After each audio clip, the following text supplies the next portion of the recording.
Emmanuel Macron estime que l'on doit permettre à Kiev de neutraliser les bases militaires, d'où la Russie tire ses missiles contre le territoire ukrainien. Faut-il permettre à l'armée ukrainienne de frapper ces bases avec des armes françaises, celles qu'on leur envoie? Emmanuel Macron veut que la France entre en guerre. Voilà.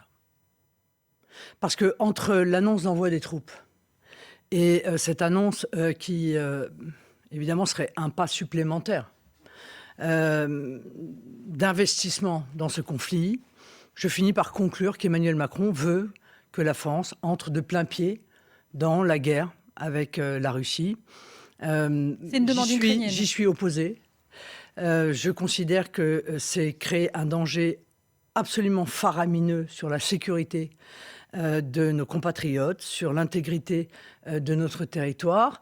Donc je suis pour évidemment la livraison, comme nous l'avons dit depuis toujours, d'armes défensives à l'Ukraine. Mais si des frappes contre l'Ukraine proviennent de bases qui sont en Russie, frapper ces bases, est-ce que c'est de la défense? Est-ce que c'est de la légitime défense? Non, comme les États-Unis, comme l'Allemagne, je suis contre le fait d'autoriser l'Ukraine, avec les armes qu'on lui a fournies, à frapper le territoire russe. Même si ces bases en territoire russe servent à frapper l'Ukraine. Oui, mais monsieur, ce sont des mécaniques d'entrée en guerre mondiale.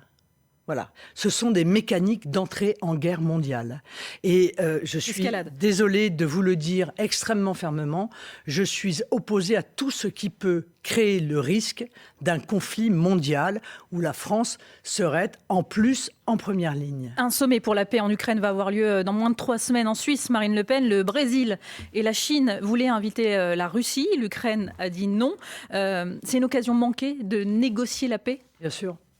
Bah, écoutez, c'est un peu difficile quand même de négocier la paix sans une des deux parties du conflit, quoi. Il faut reparler à Vladimir Poutine.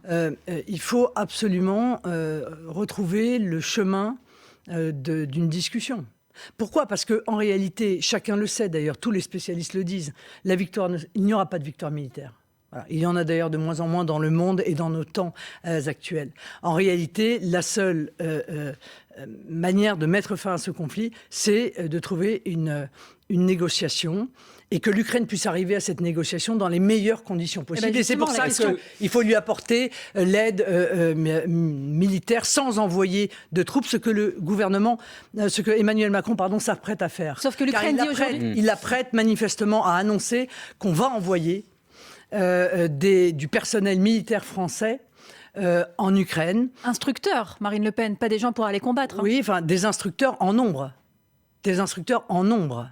Vous avez le nombre, vous? En nombre, je vous le dis. Mais qu'est-ce qui ce sera probablement en fait plus. D'ailleurs, c'est ce que l'Ukraine dit. Hein. C'est l'Ukraine qui a révélé cela, peut-être un peu trop tôt pour Emmanuel Macron, parce qu'Emmanuel Macron qui souhaitait peut-être garder cette annonce pour la semaine prochaine.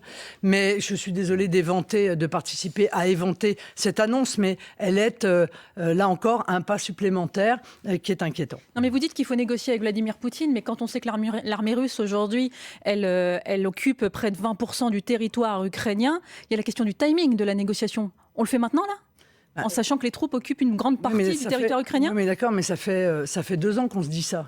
Et en 2 ans, il y a eu des centaines de milliers de jeunes hommes qui ont été massacrés. Donc je veux dire, c'est ça la vraie question. Est-ce qu'on aurait pu faire ça il y a 1 an? Est-ce qu'on aurait pu faire ça il y a 2 ans? D'ailleurs, Emmanuel Macron a essayé de le faire pour le coup il y a 2 ans et je l'ai soutenu dans cette démarche-là. Mais je veux dire, ce qui se déroule là-bas est une boucherie. Donc est-ce que on constate que la victoire ne sera pas militaire et qu'il faut rendre la guerre improbable? Bon, comme on dit dans le langage militaire, ou est-ce qu'on continue en fait dans une forme de guerre de 100 ans où des jeunes hommes et tous les jours il faudra accepter que l'Ukraine perde une partie de son territoire. Mais ça n'est pas à moi de décider cela, madame. C'est à l'Ukraine dans sa négociation avec la Russie. Personne d'autre ne peut décider que les 2 protagonistes. Mais un certain nombre de pays peuvent tenter, encore une fois, de rapprocher les positions et la France ne le fait plus. C'est dommage parce que du coup, d'autres pays le font à notre place. Et je trouve que nous ne sommes pas à la place que l'histoire nous a accordée du coup. Marine Le Pen.